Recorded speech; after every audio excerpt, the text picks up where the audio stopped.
Hello and welcome to the Wolves Report. I'm Ryan Lester and thank you for joining us for episode 97, where tonight we'll analyse the match and player performances from Wolves' 2-0 home defeat to Arsenal. Well, you two, honestly, the things that get said off air in this show, you try and introduce the show, they drop a stinker in and they absolutely ruin your introduction. We're going to look at going ahead and going forward with Fosun and Jeff, take your questions and look ahead to Bournemouth and Luton. What a pair of stinkers these are. It's my co-hosts, colleagues, friends, and other things I'd like to call them, in the form of club captain Mark Knock and director of football Chris Tyler. One day we'll have an open air show where they can say the things they say to me off air, and it will probably be the last podcast we all did before they were in prison. Welcome to the show. Again, you can catch this up on Facebook, Twitter, YouTube and Spotify. As always, the show goes out live, so we welcome your comments across Twitter, YouTube and Facebook. If they're good, we'll get them on. Any good insults, we'll get them on as well. But it'd be nice to have you interact with the show. Nocky, we'll start with you, because I think yours and Tyler's opinions are a little bit different in terms of Saturday's game. But it was a lot better than we expected. But talk us through Wolverhampton Wanderers 0, Arsenal 2. I actually quite enjoyed it. I did have a little bit of a sneaky before the game, and then half the team vanished, so that kind of put a bit of a dampener on me squeaky a bit. But no, look, I thought that considering the situation we were in and the quality of opposition we were up against, I was relatively, I don't want to say pleased with the performance. I was pleased we didn't get hammered, first and foremost. And I was pleased with the way that the lads conducted themselves. I thought that it was very disciplined. I think I tweeted it was a very honest performance, because I think they all worked their socks off. I don't think there's anyone I looked at and thought, even if they didn't have the best performance, that they weren't trying. But I thought that we were organised. We were hard to break down. Our defensive shape was very good. The midfield was okay, but it was just more of a disciplined performance. And I'm not sure how much of a good thing that is, to be honest. I mean, I'm a little bit worried that we've become the plucky underdogs now, that we're happy with losing 2-0 at home because we haven't been whooped. So I'm not sure if that's, is that a good thing? Is that a bit of a small time mentality? Possibly, but we also know the situation we're in with injuries and the squad size. And I think we had 10 players to choose from. We've got a 15-year-old kid on the bench as well. And we're having to give a debut to a lad who probably should be out on loan in, League Two, probably learning his trade. So for what we had on the pitch, I was very pleased. I was very proud of the performance. We hit the crossbar. We had an opportunity, and I think we had got in front. Then maybe they did hit panic stations a little bit. But I'm not going to knock anyone who was on the pitch, because I thought they all worked hard. I'm not going to knock Gary O'Neill. I thought his tactics were spot on. I thought the formation was good. I thought the organisation was good. I thought the Wolves fans as well bought into how hard the players are working. That's probably the best atmosphere I've heard at Molineux for probably the last 2 or 3 years, really. And I've had diddy stuck in my head for the last 3 days. So it was an enjoyable game. I took my lad with me, enjoyed it. It was a good game, but at the end of the day, we still lost it, didn't we? It's another defeat. I think that's 5 now since we've won a game. So a good performance, but it's maybe the performance slightly papered over the cracks of where we are at the minute. Yeah, great introduction there and starts the show from Nocky. Tyler, are you on the same page? Are you happier than you thought you would be? Well, you're never happy, but so that's a ridiculous thing to say. But are you in a better place, Wolves-wise, than you thought you'd be after the Arsenal game? Yeah, I think there was a big concern when you saw the lineups that it could be a bit of a spanking, wasn't it? Your 5 and 6s. But I'm with Nocky. The players were excellent, really, and I think O'Neill was excellent. He got it spot on, and whether Arsenal had other gears to go into, we'll probably never know, because obviously they got the goal just before half-time and never needed to. But a couple of lucky strikes, really, and everything else I was fairly comfortable with. And it was a bit of a funny game watching it, wasn't it, really? It was obviously a bit of attack against defence, and at times it was a bit of a training drill for Arsenal, I thought. They were very comfortable. And you've seen tweets saying off about our front three, we can win the game, but not for me, because Arsenal had gears to go through, and we're very comfortable. But some clear positives. I thought Santi Bueno was excellent, and he's starting to really sort of cement his place in the team. And a shout out for Bubakar as well, because I think we've come on here and said, he doesn't get many minutes, and why doesn't he get many minutes? But I thought it was excellent, and the sort of game that potentially you could argue is perfect for him, where he has to chase and harass, but he's also a lot better with the ball than I think people give him credit for. He protects it well. He's available. A couple of nice 1-2s and give and goes. Did his defensive work, and I suppose it just begs the question why we've seen so little of him, and especially with the small, depleted squad, he's the one that does stand out as potentially the one that's been hard done by with the lack of minutes. But I thought they did everything they could, and yeah, I'm with Nocky. 3 or 4 years ago, we were playing Arsenal at home and beating them, and expecting to beat them as well, expecting to get results. And that's a big shift now, isn't it? Where you're going into a game hoping you don't get a hiding, and I don't like that. I think it is a bit small time, and I think we need to move away from that pretty quick, really. Yeah, I agree. I think we need to change that mentality going into next season. A slightly disagreeing with what you're saying a little bit, guys.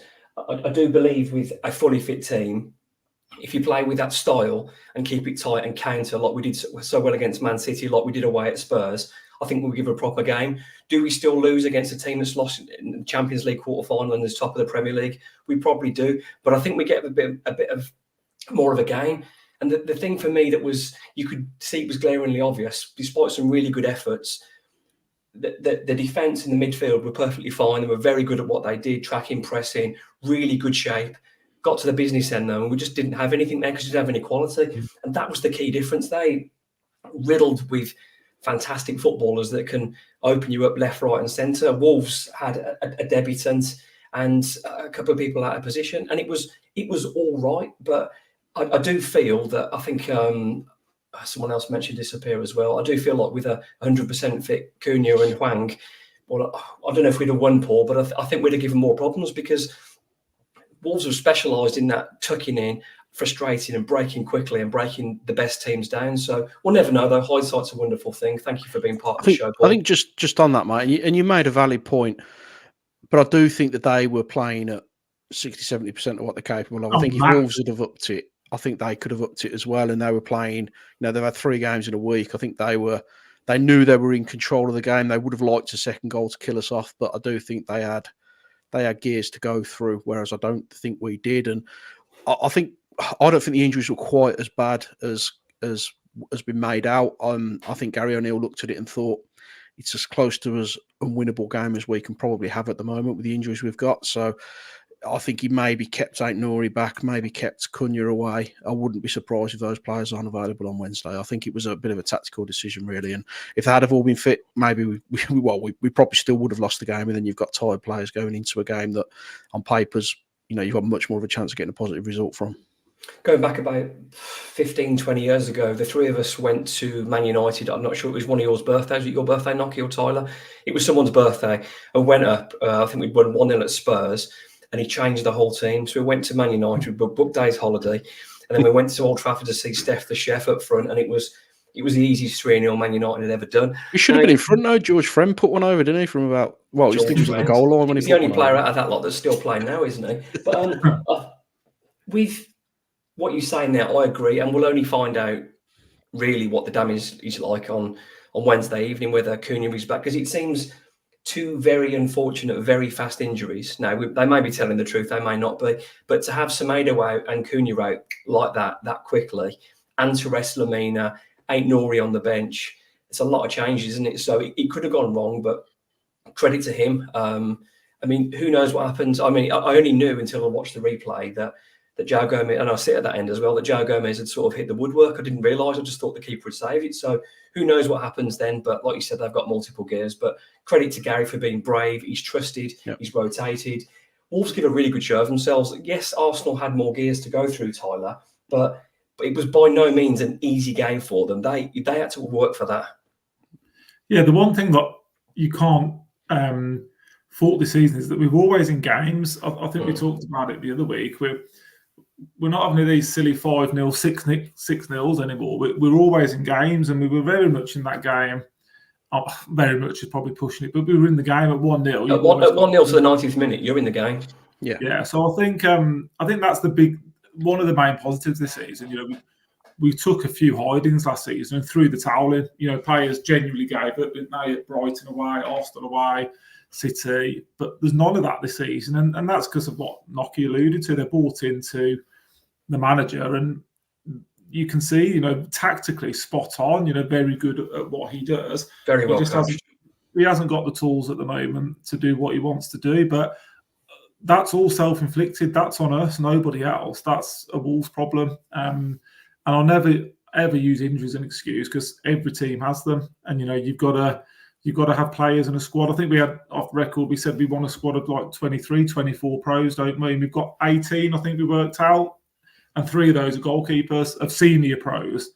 It's nowhere near enough to compete over 38 games. It just isn't. Your kids are there to prop you up when needed, to play in the odd league game. Yeah, we're relying on them. And kids, I'd still put, I'd class Hugo Bueno in that category. Chirawa's certainly in that category. Tommy Doyle's young, Gomez, 23. You're asking a lot of, these young lads, and they've done brilliant, but they need support. Absolutely. Just something to pull back from what Tyler said there, Nocky. Not quite this time last year, but last game of the season, away at Arsenal, Wolves got absolutely spanked. I went to London. The best thing was probably the sandwich I had that cost me about £19.50. Went there and got to see Wolves absolutely hammered.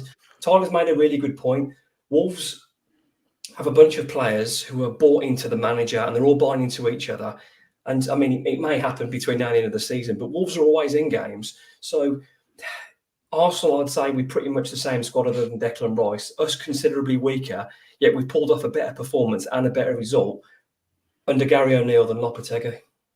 Yeah, we've done it a few times, haven't we? I mean, the Spurs game, we stayed in the game at Molineux, and then we ended up getting 2 late goals to win it. And Chelsea, we stayed in the game, and then we got ourselves ahead. And we've got a system that works, and we've always said about an identity at Wolves that we maybe haven't had it. And I don't think Lopetegui had time to put an identity into us, but we've got a bit of an identity there. Probably how we're going to set up, how everyone's going to play, where everyone wants to be when everybody's fit. So we're organised, we know how to play. And we did get a few spankings under Lopetegui, but I think it was a different scenario because we were very much an all or nothing situation. He came in with bottom of the league. You either win or you lose. Draws are no good for us at this point. So I'm not sure it's a fair comparison between the two. And I think if he'd have stayed this season, we may be in a similar position if he'd have been given the funding that he wanted, because he's a good manager. Whatever he did at Wolves, he's still a good manager. So I think it's probably not a fair comparison between the two. But I like the way we play. I like the spirit and the work rate. And I feel like the players who were there want to be here. I'm not sure that's always been the case in the past. It feels like they're bought into what we're doing, and the fans are buying into that as well. So, you've got to credit O'Neill and all the negatives that we're talking about. The biggest positive is that we sat on 42, 43 points at this stage of the season, where I thought we'd be around Sheffield United, Luton, Everton, Bournemouth. I thought we'd be around the bottom 4 at this stage of the season. So to be where we are now, it's been an absolutely fantastic achievement. I think the frustration is that had we either invested in a striker, or if we had the players fit, potentially we're still in the race for a European spot, aren't we? So it's a massive congratulations to everyone, but it's also a case of what perhaps could have been if we were a little bit more ambitious. It feels like we've had that conversation a few times, like the year we learned Adama Traore. There's been a couple of times when Wolves may have been flirting with something a little bit more special than they expected that season, and then January just not materialised the way we kind of expected.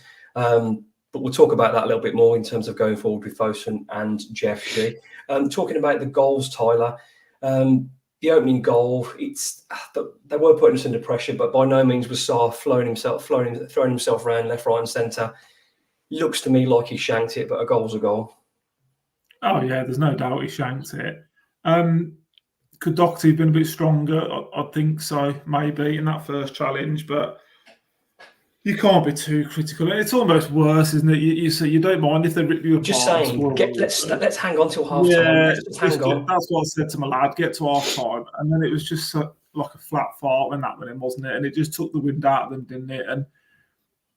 But it happens, doesn't it? And the guy won't do it again. I mean, if he says it, I think he says he meant it. He's having a laugh, isn't he? You don't mean to do that, do you? But arguably, Doc could have been, I think, a bit more stronger, a bit more physical with Jesus, and that might prevent it. But, he shouldn't be top corner. There's not too much you can do about it.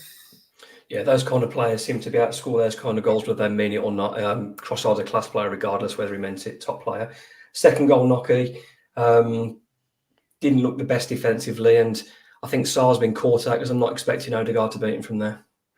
Yeah, if there's one thing, one real negative I take from this is that we conceded late in the first half and late in the second half, and it's a little bit of a pattern with Wolves. We do seem to switch off or just run out of steam towards the end. But I mean, I didn't feel like we were ever going to get back into the game, and when they, 6 minutes of injury time, I don't think we really got out of our own half, and they've worked it well. They've put pressure on. They could have scored just before that. I think Sarr should do better. I think as a goalkeeper, you protect your near post. If it's fired across the face of goal and someone taps it in, you're looking at your defenders then. But you protect yourself, and you left it wide open for a quality player to slip it into that gap. So it was a very avoidable goal. I was disappointed because although Arsenal have been pretty dominant, I don't think they deserved to beat us by 2 goals. I felt the performance deserved a little bit more recognition to lose 2-0. 2-0 looks very comfortable. But when the ball did hit the net, I was in the North Bank and the whole stand was up, clapping the players and cheering them up, which I thought was really nice. It was a reflection of how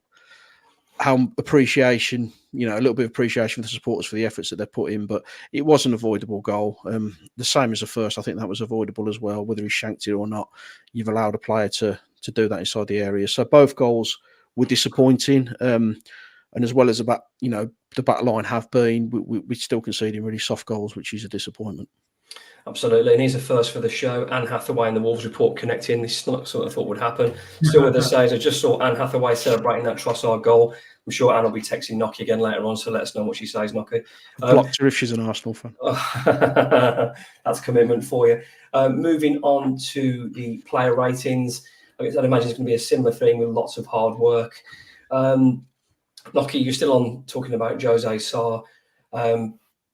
Did okay, but like you said, I don't think he should be getting beat at his near post. Yeah, he still frightens me to death when he's got the ball at his feet. I can't remember who he passed it to, but he passed it straight to an Arsenal player and it nearly came flying back past him into the net. So I thought what he did relatively well. He did a couple of decent saves, but they're saves you would expect a goalkeeper at this level to make. They were all pretty routine. He hasn't got a chance with the first one when it's flying into the top corner, even though it kind of went in on slow motion. But when it's in the postage stamp like that, he hasn't got much of a chance. Disappointed with the second one, but I thought his distribution wasn't too bad. He was pretty commanding in the area. I think they only had 2 corners, so we protected him relatively well. But I'm sure he'll be a little bit disappointed with the goal he gave away. Tyler, tell me about Santiago Bueno, Maximilian Kilman and Toti Gomez. Thought they did okay. I quite enjoyed Max and Bueno's performance. Kilman seemed to just step up a little bit more without some of the senior players not in the side. And I thought it was one of his better games for a while. He had that slight bit more aggression. I'm really liking what I see from Bueno, the confidence now again to pick the ball up, carry it, get into good positions, almost getting a bit frustrated when he's not being played the ball, sort of getting into the opponent's half. I liked those two, and I thought there's some sort of partnership there. And Toti did what he does. He kept Saka fairly quiet, didn't he, really? I don't think Saka was at his best, but he did a bit of a job on him. And like we talked about before, they're sort of the games that seem to suit him, aren't they, where he's got that almost little one-on-one battle. He doesn't have to think about too much else and he can just focus on that. But I thought they did okay. But then on the flip side, like Nocky says, we seem to keep saying the defence are doing okay, but not a clean sheet in sight, is there? So something's not quite right there. And we certainly need to get better because I think it's 5 this season and that's nowhere near good enough. Yeah, what I would say to that though, Tyler, is if there's no real options up front in terms of fit first team players, the ball's eventually going to keep coming back and it's going to be a goal, isn't it? So I can understand that. Just a special shout for Toti for me. For me, this is the kind of game where he excels. When he's playing against a very good wide forward, out of form or not, Saka is class on his day. Diaby came to mind on you earlier on in the season, as did Phil Foden. And Toti Gomez, for me, has had his best games against those kind of footballers. Natural talent. When he's put on one-on-one, he does really well. So credit to Toti for their special shout out. Nocky, tell me about Matt Doherty and Hugo Bueno. They did okay. We badly missed Aït-Nouri and Semedo. I mean, I've been a massive fan of Semedo this season. And for me, I think he's definitely in the running for player of the season. So when you lose his kind of defensive ability and his ability to get forward, and then you lose Aït-Nouri the other side, you're going to struggle. You're not going to be as strong. But I thought that the 2 lads did well. I thought Hugo I was really pleased with him, actually. I thought it was a pretty honest, organised performance. Yeah, it was one of his better games. He didn't have that kind of panic in him that he sometimes seemed to have. He settled down a bit. And Doherty, I think he probably was a little bit soft for the goal, but he was similar to everyone else, really. He was organised, he knew his role. He didn't let us down, even if he was a little bit soft for the goal. But it showed how important Ait-Nouri and Semedo is, I think, because we lost that. We lost that endeavour down the flanks. As soon as Ait-Nouri came on, the first thing he did was pick the ball up, beat 3 players, and get us into an attacking area. And best one in the world, Doherty hasn't got that in his legs anymore, unfortunately. Yeah, it's a strange one with Doherty. I know he's had his criticism, but he had running the team when Ait-Nouri was out and when we beat West Brom, and he was solid. But in games when you kind of need him to get forward and offer, we don't really see that from anymore. That player under Nuno that used to sort of burst into the box, and he was always on the end of a cross or a through ball, but he just doesn't seem to have that. So yeah, we play differently now, though, don't we? I mean, when we had Nuno, it was very much you give the ball to Cody, and then either Cody or Neves are going to whip a ball to the flying wing back. So we're going to collect it, break down to the byline, and swing it in the box put it on the penalty spot for Raul. And we don't really play like that anymore. We play more through midfield and try to find those angles. So you're kind of taking him out of that, and he hasn't got the legs for that anymore. He's north of 30 now, but he won't let you down. He'll do you a job. He's not your first pick, is he? No, I don't think so. Moving on to Joe Gomez, Tommy Doyle, and Boubacar Traore. Yeah, I thought they all did pretty well, really. Gomez was his usual self, wasn't he? Getting about the pitch. He didn't have his wingman with him, but didn't seem to faze him. I thought he was excellent. Tommy Doyle, very good. We talked about it the week. The problem is, like you said, Ryan, he's got nowhere to pass the ball ultimately. So he's having to recycle it a lot. And there were many times where he sort of looked up, had a couple of yards and realised there was nothing on for him and then had to check. So you can't blame him for that. And then I thought Traore was excellent. I thought he was so busy and got around the pitch, and I thought he did a really good job. And like I said, he's probably the one I'm a bit surprised that we've not seen more of, because at that level he was very good. They've got as good a centre midfield as anyone in the league, haven't they? Arsenal have, and I don't think they played through us. I don't think they penetrated it very much. I thought we pretty much held our own in that regard, and I'd like to see a bit more of him. I said it last week. I'd like to see him stay in the team now between now and the end of the season, and give him a run of games and see what he's got for next season. Absolutely, why not? I think of the three, Boubacar was probably the standout. I wasn't really sure. I mean, another managers talked highly of him, but we've not really seen a lot. But it was a game again that really suited him. Press strong, good bits on the ball. Tommy Doyle, you know what you're going to get with that as well. Just something on. I know everyone sees the game differently. Everyone's talking to opinion, but I felt, although there was lots of praise for the team, I did feel like there was some when the ball kept going backwards. But I didn't mind that, because instead of, I don't know, Juan could only so much, and Traore was, although decent on the ball, he's not going to get in behind anybody. Not many teams are going to get, I know it's not a great positive to grab, but not many teams are going to get 46% possession against Arsenal. Usually they get absolutely dominated, and that's a credit to Wolves, because I know that you can play the percentage ball, but I don't want to do that. So it's either, in this team, you're playing the right pass, and that's it. Don't play a percentage ball, especially when you haven't got the players in front. So I don't know if you guys picked up on that. I did feel like people were getting frustrated then.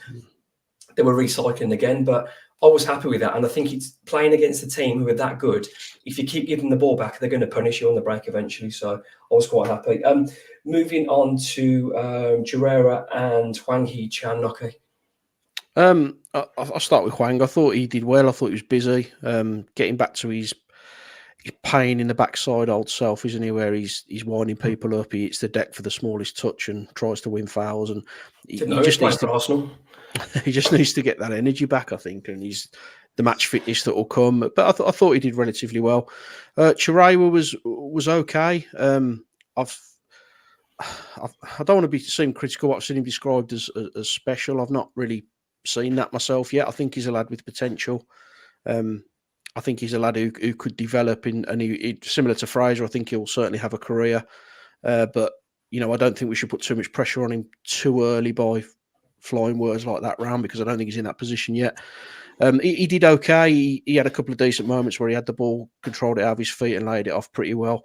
Wasn't much of a threat in front of goal, unfortunately. But I think he's a lad who, if we can get him out on loan next season, you know, you get an opportunity to really play some minutes in the league where he can affect the game, and you know you'll come back the year after and maybe you can have a little bit more of a conversation around him. But he did his job and he worked hard and he certainly didn't hide away from the occasion. Yeah, I thought Tawanda was all right. He didn't look like it was his first time in the Premier League. He's clearly a gifted footballer. He's neat and tidy. He links it up well. He doesn't look to have a lot of pace. So I'm not sure going forward he's going to be a forward, maybe a 10 just off. It looks to me more of a midfielder in a 3, like I forgot his name now, but the lad we had, Trincao. He reminds me of that kind of player that's busy, looks nice on the ball, hasn't got a lot of pace. I mean, I hope he's as good as Trincao going forward. But yeah. I mean, I'm not digging him out or trying to be critical of the lad. I think no, you're right. I think we get a little bit excited too early about some of our young players, and if we're being completely honest, we don't produce a great deal from our academy. The ones that we do produce, we generally pinched when they're already at a development stage. So he's a lad who can do well. My worry is when you're playing him in these games and you're flogging him and he's not getting a lot of change, that you're potentially doing more damage than good. So I'd certainly like to see him go out next season and, you know, either to maybe with Scotland or really in the lower leagues and just experience the game from the area he should be playing at, rather than being in against an established defence that just don't concede goals. So I think that he has got potential and he has got an ability, and he will certainly have a career. There's no doubt about that. But I just think we potentially just get a little bit excited sometimes. Yeah, nice. I mean, we say nice to develop players, but I think we only bought him 6 months ago for about 100 and something grand from Ipswich. So we've developed him for 6 months, and now he's like you said, he did okay. Hwangi gives you that little bit of pace. Did okay. Thought it was all right. I don't think there was any poor performances. I think there was a very well organised team display. Boubacar probably the standout player for me. As Tyler said, Max stepped up, and a special shout out for Gomez for doing a good job on Saka. So no disappointments, and you know, I mean, you're always worried in those games that it's going to be an embarrassment especially when it's like that. But it wasn't. So yeah, I'm quite happy with that. On the agenda tonight as well, we are going to talk about going forward with Fosun and Jeff. But just to remind you, this is episode 97 of the Wolves Report with Chris Tott, Mark Knock and myself, Ryan Lester. We've done the match analysis from Arsenal's 2-0 win at Molineux. This is something that's always on Facebook, on Twitter. It's always on social media. Talking about Fosun. I know there's a small hardcore of Fosun out and Jeff out. Now, I'm by no means Fosun out, but I think Jeff can do better, which I think is very fair. And I know I'm repeating myself, Tyler, and we can't live on this forever. Promotion, FA Cup final, Europe, all that feels like a long way away now. It feels like a different Wolves with a different spending strategy. But,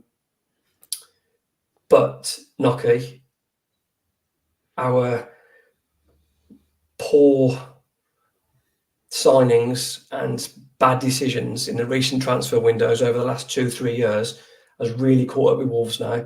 And if they don't get it right this summer, it could go bad. It's a really tricky one, isn't it? I mean, we kind of spoke about this before, that I understand why we didn't go heavy in the January window. And yeah, there's been some poor signings, but there's also been some very good signings as well. You look at Lamina and Gomez and going back to Jota and Neves. So I'm still happy with Fosun. I mean, look where we are. Look, we're comfortable in the league. It just depends. I think the acid test is this summer now, because we know the situation we're in, and the ambition's going to be pretty clear to see. And I know people want Fosun to invest. You need to get that idea straight out of your head, because Fosun are not going to invest anymore. This is about being self-sufficient and selling players so that you can bring players in. So you can probably expect two of the bigger names to go, so that we can reinforce the squad. And we've been chatting a lot about this on our group chat, haven't we? That's the model. We'll buy them cheap, we'll sell them big, we'll then reinvest with 3 or 4 players cheap, develop them.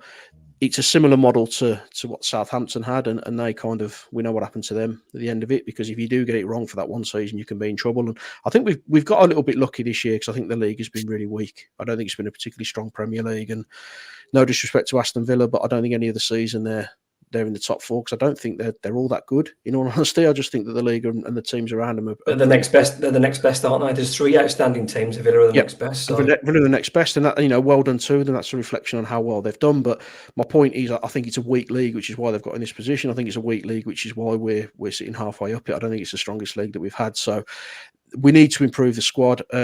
We need to improve the numbers as well. And there's some worrying talks about, if we're going to improve the whole squad, we've got to accept that we've got to weaken the 11 to do that. And I'm really not comfortable with that. I think that we need to be improving both areas of it. In terms of Jeff Shee, I struggle to see what he really does now. I think he's very silent unless something's going really well. I don't really know what he brings, whether he's just a face of Fosun now as opposed to having the input in the team. But we need players. Gary O'Neill knows we need players. Hobbs knows that we need players. So I'll reserve judgment because we've achieved above my expectation this season. I'll reserve judgment until the end of the summer window when we know what we've got. But I would expect that if we're not considerably stronger at that point, there's going to be some real frustrations, and you're probably going to see those frustrations start to boil over a little bit when the season ticket renewals come out and we're in the situation we're in. So it's going to be very difficult to see what we're going to look like at the start of next season. But if we get this one wrong, I think we're going to be in a bit of trouble, because I don't think the league's going to be this weak next year. Tyler, does the buck stop with Jeff Shee in terms of the way the squad is? Is he listening to the advice given him by his director of football and the football advices he gets? Because I don't understand how Wolves could have let those forwards go in January. Granted, Fabio, he's having a stinker in Scotland with his ice skating lessons. And obviously Sasha's been very, very unfortunate. But to let those go, to thin out the squad even more, to then rely on Nathan Fraser, great application, changed the cup game, but nowhere near ready for Premier League football. Does that fall on Jeff? I don't think it all falls on Jeff, does it? I think Knock is right. I think he's quite clearly the face, but he has been the one constant at the same time, hasn't he? And at some point, you've got to start questioning that, haven't you? I mean, he's been there too long, hasn't he, already? It's stale, isn't it? And you get the impression, I don't know this, but you get the impression that O'Neill and Hobbs will be going to him, and it's him still probably making that final call. And that's a bit concerning, isn't it? Because if he doesn't want to spend, he doesn't want to spend. And Knock is right. I don't think they will spend. They'll sell to buy. That's okay if it works, but I haven't really seen it work too much yet. We're not selling the players at their peak of their value. Adama, we probably could have sold and got money for, held on to him too long. He goes for nothing. We say every summer it's a massive summer. Well, why is that? It shouldn't be. We're an established Premier League team. We've been there 7 years. So why is every summer massive for us? It wouldn't be if we were a well-run club, in my opinion. Neto, we're probably going to almost halve the value now again, because we probably held on to him in his injury. So whether it's bad luck or bad judgment, I don't know. But that model for me, I go to Brighton and they sell players for 50, 60, 100 million pounds. I don't see Wolves doing that. And that's, I think, the problem. I have trust in O'Neill. He's the right man. I think I've got trust in Hobbs as well, from what I hear. Jeff sort of hangs around a bit like a bad smell, doesn't he, at the moment? And like I said, he's the constant that's been there throughout the whole time. And I think it's just a bit stale now. And I think he probably needs to move on and be replaced. Yeah, it's a tough one because we don't really know, do we? We know, obviously, we had Sellers who, I don't know whether he was sacked or we left or whatever. I don't know. We know the story there. And we know about, obviously, Hobbs coming in and what he's done and players he's identified. So he seems to be quite popular and he seems to get on really well with the manager. So if you've got the director of football and you've got the manager, head coach getting on well, that's a great start. I don't know how much say Jeff has in terms of sign-off. I'd imagine Jeff's the money guy, isn't he? I don't know how much he knew about football coming in. He must have Ryan, because O'Neill was quite vocal about wanting that striker, and Hobbs was, and it didn't happen. So although, like Steve's right, we don't know what goes on behind the So scenes, but is that we Tyler? know he's the one signing the checks, don't we? Yeah, is that a case then of we thought we might get relegated this year, so we know now we're going to be safe in January. It would have taken a disaster to be relegated in January from where we were, so therefore we don't need to spend any more money. Is that the mentality, or are you saying, or do you think that we were that close to the wire we couldn't afford to spend another penny? I totally get that argument from a business perspective, but Nocky's touched upon it, with Southampton. If you stand still, you're going backwards. You're not standing still, you are going backwards. And the squad now, for me, is totally unacceptable for a Premier League team. Whether there's injuries or not, it's unacceptable. And it is negligent. That's the word I would use. My son's nine-a-side team have more players to pick from at a weekend than a Premier League football club. That's how embarrassing it's got, really. And you just shouldn't be in that scenario. And for me, like I said, he's the constant. O'Neill was vocal about it. He thought he had someone coming in, and they've decided he hasn't. And we keep saying we're going to learn from the mistakes, but we haven't up to now. We haven't been making the same mistakes we made season after season. So I don't see anything that makes me think that's going to change moving forward. Well, if we're looking to learn from our mistakes, I mean, Nocky, the Raul Jimenez injury, I mean, I'm just glad Raul's okay, but he was never the same after that. Wolves didn't learn from that. And whether we like it or not, under Jeff Shee's tenure, Wolves have made their worst signing and one of the worst ever signings in Premier League history. You can't away. That's 35 million or 30 million gone and out of the way. And that's a real. Is that Guedes or Fabio you're talking about? Sorry. Well, we'll probably get some money back on Guedes, won't we? And neither of the losses on those players will be as bad as people make out. Oh, we've lost this much money, because if they're going out on loan, we're saving a considerable amount on their huge wages. So it's still a loss, and it's a concern. But Nocky, are we in a situation? Is it bet on the devil? Because obviously he's the face of Fosun, and I want to give some quick balance again, because under his tenure, Wolves have got promoted, Wolves have got Europe, Wolves have got FA Cup, and we've had some of the best moments we've ever had. So I don't want this to be like a complete slagging match. So I have to a nod of respect, because he's given us, under his guidance, some of the best moments. However, those good times have gone flat in the last few years. I mean, it's really difficult, isn't it? Because Jeff has a boss, the same as everyone else. So you can replace him, but if the instruction from above is exactly the same, you're not going to get a great deal different. So he will work to a budget that he's been established by the club, and that budget will be you've got to spend to bring him in. Now, is he looking at it at Christmas, where I think that the player we were probably going to go after was Che Adams, and it probably would have been £3 million, around that sort of figure, to get him out of Southampton, because he's on his last year of his deal. So do you spend that $3 million then when you're safe, or do you wait 5-6 months and get him for absolutely nothing? So from a business head point of view, they did the right thing, because we're comfortable in the division. We're not going to go down. We're not going to finish in Europe. We'll just sit in the middle of the table.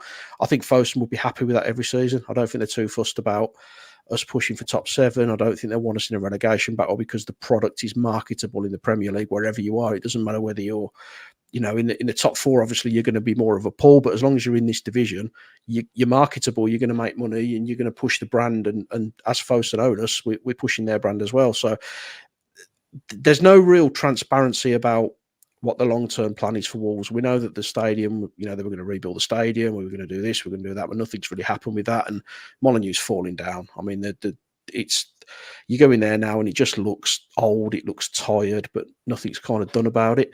So it'd just be maybe nice to know what the next 5 years look like for us, what we're planning to do.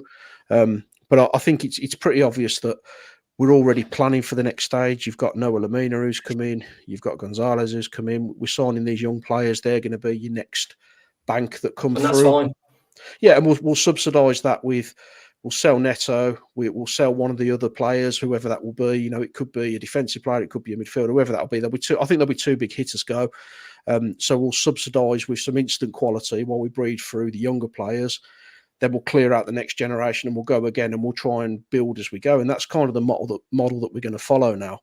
But it's disappointing, because I think that we started so strongly in this division, and we've we've sunk. Whereas if we'd have gone the other way and then built up, we'd be quite happy with where we are now. So we're kind of a victim of our own success in many ways. But it's difficult, and I don't think it's as easy as just swapping Jeff straight out. I think there needs to be clear direction from above, and whoever replaces Jeff, it could be you or me, or Tyler. But if they tell us this is what you've got to spend and this is how we want the situation to run, you run it that way or you get replaced. So it's difficult unless you know what the instruction is from the top.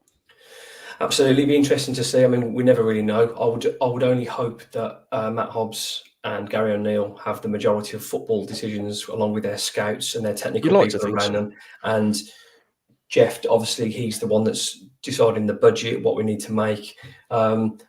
Yes, I know it was an interesting year in terms of sales, but we had to claw back that money because we had to overspend last year to keep our Premier League status. So recovering their own mess, I would say. But it's an interesting one going forward, Tyler, because we don't really know a plan, a goal, or an aim. But I think Jeff was stung at the start because he said he wants to be challenged this and that. And if a chairman does come out and say something, then the fans hang on every word. And if you don't do that or commit to it, you get slated. So you can't really win in that situation. No, we can't. You want to talk about ambition, don't you? But obviously messed up in what he said initially, didn't they? But I think that's it. As a paying football fan, you just probably want a bit more communication. I think we've heard from him once this season, and that was on the back of a sort of a refereeing display, wasn't it? Like Nocky said, we're probably guessing what the strategy is. It looks like that's the plan, but is that the plan? Do they have any plans for Molineux? Do they have any plans for bringing more Premier League ready youngsters through? What are the plans for season ticket prices? They're the questions that are on, this time of year that people want to know. And it'll take some front to put the prices up when, we're rolling out the team we've got at the moment. But we probably all expect it, don't we? Because if us three don't go, then another three people will. And that's the nature of the world we live in at the moment, isn't it? So I think it is that communication piece, and it's knowing what, the strategy and the plan is shorter term, but longer term as well. Yeah, it's a tough one. Just touch on there briefly, Nocky, about season tickets. Tyler's right. There would be a bit of front. If you're putting out the team there with the alleged fourth lowest wage bill in the league. I know Palace have frozen season tickets. I don't know if someone in the Championship has. But other teams like Forest have gone a ridiculous increase, which is genuinely pricing people out. Unfortunately, it's not like we can shop anywhere else. I can't, as much as I know some of us like our local non-league teams and we'll go and watch them, it's a different kind of love then, because whether you've got friends or connections, it's a different kind of football. You enjoy your day out, take your kids and stuff and whatever. But you can't shop anywhere else for your football team. So they've kind of got you. But I would expect, again, looking at inflation, I wouldn't be surprised if it's 5 or 6%. I don't want it to be that. I don't think it should be. But as Tyler said, I think that's inevitable. It will be. I mean, you're anyone who thinks the season tickets are going to freeze are very naive. The reason for that, they don't really need you. There's 7,000 on the waiting list, so that could go as high as 10% for the season ticket sales. And if you can't afford to renew yours, there's 7,000 other people who are quite happy to come and take your spot. I think the only time I've ever felt needed as a Wolves supporter is when we were in League One and when we were in the Championship struggling, the old, I'm going back to the Steve Ball days now. You felt like you were needed then. Now we're really not. I mean, the players are kept so far away from the supporters. It's just such a business in the Premier League, and you can see that with VAR. You can see that with the talk of sin bins and pushing things for the American audiences, that you're a customer. And you can be easily replaced, and that's kind of the mentality that the club will have. And as long as we've got people on the waiting list for season tickets, those season tickets will go up every single season. I think 6% is probably a low estimate. I think it will go higher than that, because I think that they've looked at teams like Liverpool and the prices they've put in on now. And we've got a massive fan base in Korea, haven't we? We've got fan bases all across the world who'll come and take those spots if other people don't want to sit there. So for me, I think that the Premier League's a money-making monster, and teams will squeeze as much out of it as they possibly can, and that includes us as well, unfortunately. Greg jumps on there and says, "Why, Ryan? We are the only club in the West Midlands that hasn't had a price freeze in the last." I didn't know that, Greg. That doesn't make me feel great. Because we're the only club without a waiting list. So it's supply and demand. There's plenty of demand at Wolves at the minute, and they can afford to squeeze you, they're going to squeeze you. Yeah, tough one. I mean, it's not it's a real tough one, isn't it? And like I said, but just again to add some balance, the top people at Wolves, like Jeff, they're not fans, they're businessmen. But there are some people at Wolves who are Wolves fans, and people who aren't Wolves fans that do genuinely care about the people at the football club. The people, I think, that at the very top, as long as someone's buying the season tickets, I think that runs across football. If they're buying the season ticket, that's fine. But every club, and I know Wolves, I know plenty of people in there that do love Wolves, that work for Wolves as well. So it's not just like the whole club doesn't care, because that is not the case. Should we go on to some questions, or do you want to add any more to Fosun and Jeff, Tyler? Questions. Yeah, let's do that. Let's pick the mood up a little bit. Richard Holmes, good evening, Richard, asked, this summer I hope players are sold quickly and replaced and most business sorted by mid-July. Stepping back into the real world, do you think this will actually happen? Good question. No chance. The thing, you think about the other problem you've got this summer, obviously, is the Euros, and while that's going on, business won't be. And this is what I touched on earlier, but every summer we seem to say, oh, this is massive for Wolves, this is massive, get our business done early. It just won't happen, will it? It just won't. And, the Euros, the top players are going to be away with their countries, business won't get done. So, well, if we're looking to sell Neto and he's fit in 2 weeks, 3 weeks, he's probably going to be in the squad, and therefore then, it's not going to happen. And then if we're working in a money in, money out basis, then nothing can happen until Neto's gone, because as well, Wolves can't take the risk, because if he gets injured and then we don't sell him before September, he could really drop us in it again. So in an ideal world, you want that every pre-season. You want to go to pre-season with all the players you don't want gone, maybe keeping some of the young players around looking for their loan, and then you got all your players in to get a full pre-season. I just don't think that's realistic. I want it to be, Richard, but I just don't. And I think it'll be another window when, all I would say is I hope Wolves have done their homework. They know who they want. They have touched base early doors to know what players are interested. There's no point chasing the player if you don't know he's interested. We all know that goes on. We know the players that are interested, and we're going from there. Okay. Yeah, the model we follow kind of dictates the business is going to be quite late, because we're looking for those bargains and we'll need to sell players first. So I'd be amazed if we've got more than 2 in before we hit pre-season. Then I think you'll see the majority of it happen during that period, because we're looking for those deals. We're looking to offload. We're looking for the best value for money. So we can't just throw money at things and get the players we want. We've got to work inside the nooks and crannies, haven't we? It's cracks to crevices when you're trying to build something like this. So I think it's ambitious. I'd love us to get everything done straight away, but I think there's going to be some very frustrated supporters as we hit pre-season.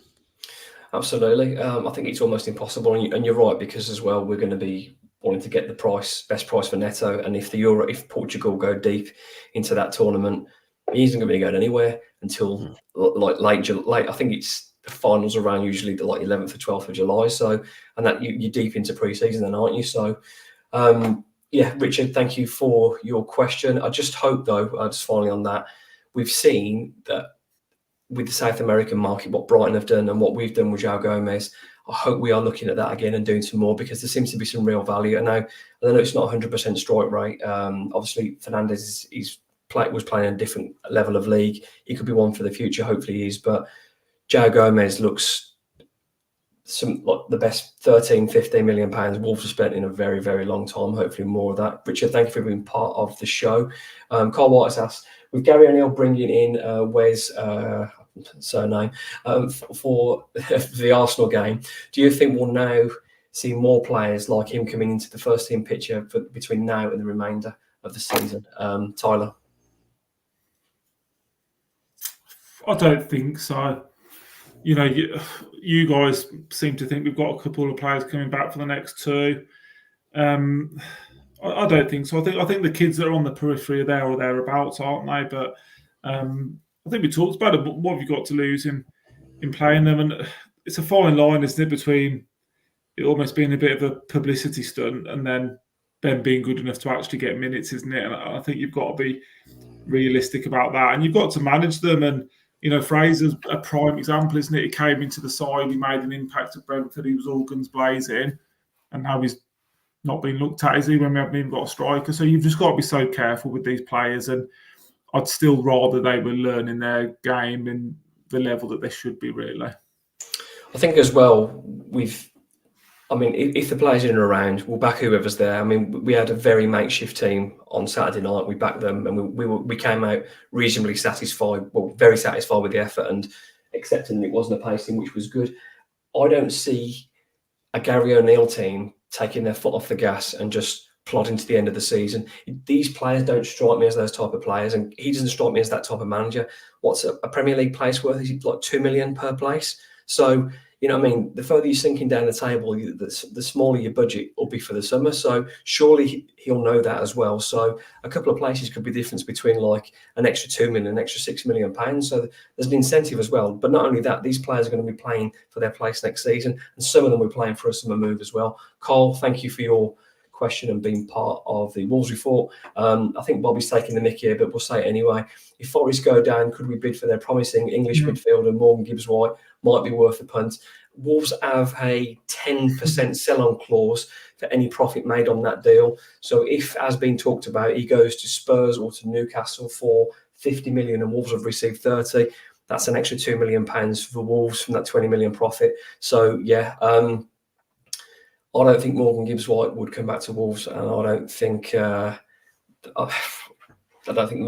what's happened, many of the fan base would welcome him back. But you know what? And I keep saying it, and I said this on a Forest podcast, it was the right deal at the right time for Forest, for Wolves, and for Morgan, and he's walked out. You know what? He's a pantomime villain now.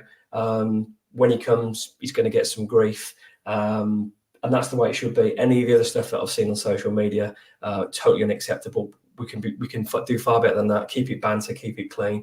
None of the other stuff. But will Morgan come back? Not in a million years, gentlemen. No, there's no chance. Well, that ends that. I'm glad you want to talk about that, Lisa. That was worked out really well. This is just going back to what we talked about earlier on with Fosun. I probably should have dropped it in then, but I didn't read down the script far enough. Is the narrative of Fosun being tight fair, spent hundreds of millions, admitted not always well, and forced to sell, unable to buy because of financial fair play, not a lack of ambition? I'll start that one off, Tyler, and you can follow it up. And I think we talked about this on the group chat as well. Fosun, I think summer before last, writ off 110, 120 million pounds worth of debt and pumped a load of money in. So I don't see them being tight. I don't think they are tight. I think we are restricted now by financial fair play, which, unlike some teams, we adhered to the rules and had to sell to stick within the guidelines. Others didn't. But I don't think they're tight. I just think we have to be a bit more efficient now, because they can't continue. We can't expect an owner to relentlessly pump their own money in. We'd like to, and then there's not an obligation to do that, Tyler. But I think calling them tight would be unfair. They're not tight, but I have little sympathy for them, because we talk about the good business, but there's a hell of a lot of terrible business that's been done. Like, not just bad business, but really bad. Fabio Silva, Gonzalo Guedes, Patrick Catrone, 20 million on Sasa, who we knew was injured. Catrone, like you mentioned, letting Adama go on loan for free, just as a bit. You know what? That one of all the ones is the one that it still hurts now. I'll tell you what, lads, we're pushing for at that time. All right, Wolves were like fifth, sixth in the Premier League, and then did nothing. And you're one player that can change a game. I think he went to his last game was at Brentford. He had a disallowed goal for offside, and it was a great goal. And then he went on loan to Barcelona. Yeah, and that's why you can't. You know, if mental. If you had a mate that kept like losing all their money, you'd think they're a bit stupid at the end, wouldn't you? Because that's what Wolves are doing. Hoover, someone's put on there another 10, 12 million. You know, you can't keep making those mistakes. You can't have sympathy for them. So, yeah, I agree with Jeremy. I don't think they've been tight. When they bought the club, they had an ambition to get us where they've got us now. Like Knocker said, it's just that frustration to seem to be going a bit backwards, isn't it? And, you know, we could have had Polina for probably 18 million. We didn't buy him. That was dependent on selling Neves, though. So that deal, as I understand, that deal was done, but Wolves couldn't get the money they wanted for Neves. But then 2 weeks later, we signed Nunes for 45 million. it's just not well planned and well thought out business a lot of the time. We have got some right. João Gomez, brilliant. Lamina, Dawson came in and have done a brilliant job, but I struggle to have any sympathy with them because of the mistakes they've made. And we keep saying they're going to learn from them, but hopefully we do start to learn from them, because there's been far too many. Yeah, as we say, it's a huge sum. Nocky, any follow up to that? No, I agree. I think the initial investment was what they needed to do to get us into the Premier League. They spent big, they spent well, and we brought in some quality players, and then we sold practically all of them on for a profit. And then it was about stabilising in the division. And I think the plan was always to go to kind of a self-sufficient model, because they are an investment company. They're not just going to keep throwing money at it.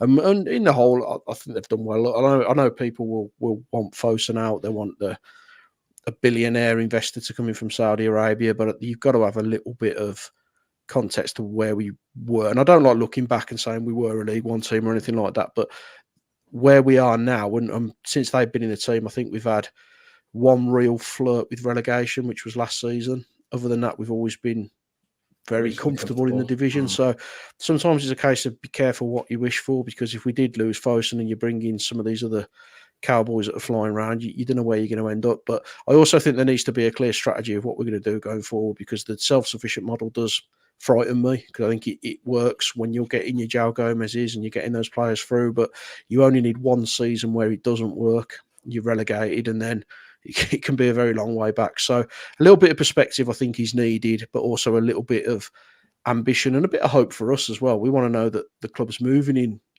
an upward trajectory. You don't want to just sit here forever and do an Everton and just flirt with relegation and sit in the middle of the table and then flirt with relegation again. You want to know there's a little bit more to the future of the club, and hopefully there will be. A great answer again, Nocky. Just to add a bit of a balance to there, as far as I'm aware, Wolves constantly run at a loss. So I think the self-sufficient bit is for the transfer market, because I think as a business, although they had to claw a load of money back and we had to pay with losing a lot of our players, Wolves run at a loss, which you're allowed to, I think, 110 million over 3 years. How can we run at a loss, though? We've got the fourth lowest wage bill in the division. We've got the TV revenue. You're asking the wrong person, mate. You're making it sound like I decided that run at a loss.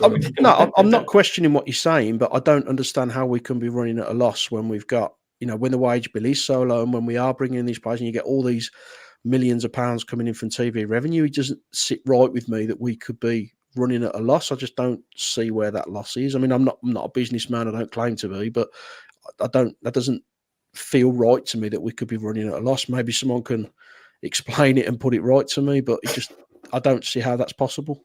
Absolutely. There's a lot of business and football brains in and around. Craig Spillard being one of them. Maybe we can get him on to have a chat more. He's done some really good stuff with his numbers. I'm only sort of, and there's a friend of mine called Jazz as well, who's far gifted numerically than me in terms of the finances and stuff. Maybe those guys could speak to us. I'm only going off what I'm told on the brief breakdown, the very basic breakdown that I could understand. But Wolves don't make money, and I think the only team that really do consistently is Brighton. Whether that's sustainable, I mean, they've built up some real cash in the bank. So if they wanted to spend heavily now, they're probably good, but that's not who they are. Yeah, I mean, I wouldn't question it at all. Like I say, people all know the statistics a lot more than me. But an investment company like Fosun, I don't see why they would run a business at a loss. They cut you off, because if you're losing them money, they don't want you. It just feels like, is it just purely a wooden dollars paper exercise that we're losing money? Because when you look at the money we spend on players compared to the sales, I just don't feel that I don't know where that loss would be. It just seems really confusing to me. Just going back briefly from my very limited knowledge, obviously they're using the Wolves brand for esports. They're building the esports stadium, which is obviously a completely separate business to Wolves. I'm all right with that. Use the brand. It's more exposure for the club. I've got no problem with that at all. Yeah, it's a tough. So you've got no problem with you've got no problem with them building an esports stadium, but you've got the infrastructure of Molineux. No. So yeah, but they're two totally different. But that's not coming out of our budget. That's nothing to do with the club. That's a sister club sitting alongside where Fosun are spending something else on a. So you can see why. You can see why the Wolves fan from the 80s, 90s. Yeah, of course, and I get that, but that's that's, although it's part of the Wolves family, it's not part of the Wolves accounts. It's not part of the Wolves business. And if they want to do that and build that, I've got no problem with that. I like the exposure in Mexico when Jimenez was doing fantastic. I like the exposure for Wang Yi-chan, for South Korea. It's all good and all welcome. I want Wolves to grow. Totally fine. I had a point then as well about the losses, but I forgot what I was going to say. And I was so interested in what you were saying, Lockie. I've lost my train of thought on it, so it's gone. But yeah, it's maybe someone with a more of a football monetary brain than us can come on and explain. This is episode 97 of the Wolves Report with Mark Knight, Chris Tyler, and myself, Ryan Lester. This was supposed to be a mini show. It's absolutely flown on to an hour because this is what always happens. But we've gone through the whole show without talking about it. Let's just finish it off. Wayne has said, has VAR destroyed your passion for the game? Personally, I'm now close to packing the game in. Not now, Wayne. Game we're watching. Wayne, I don't think this is the time now, Wayne. But this is not the time or the place for that. I've just about calmed down. Yes, Wayne, I agree with you. I think a lot of us feel like that. But Wayne, a regular contributor, sunning himself in Australia, I believe. Wayne, thank you for your contribution. But let's not talk about that this week. I think it was, just to finish on that briefly, I think it was JP that tweeted, and he's absolutely spot on. When did you last talk about a game of football to anybody without mentioning either VAR, the referee, sin bins, FA, PGML? Nobody now talks about the football matches. You literally just talk about the incidents that have happened in the game and was the decision right or wrong. And for me, that's the saddest thing about it, because we all used to love ringing each other up and, oh, did you see that game? Not talked about anymore. It's purely decision-based, and it's so sad. You're 100% right. I mean, I've got no love for Coventry City, and seeing them in pain was enjoyable for me. But what they've done in that moment, they've robbed football of probably the greatest FA Cup moment since probably Wimbledon beat Liverpool, to come back from 3-0 down and do that for a team in the Championship, and they've taken that away by a toenail, and it doesn't even look like they're drawing the line properly. But the line goes over. Wayne, look what you've done. You've done this, Wayne. We're at the end of the show. We're having a nice time. You've done this, Wayne.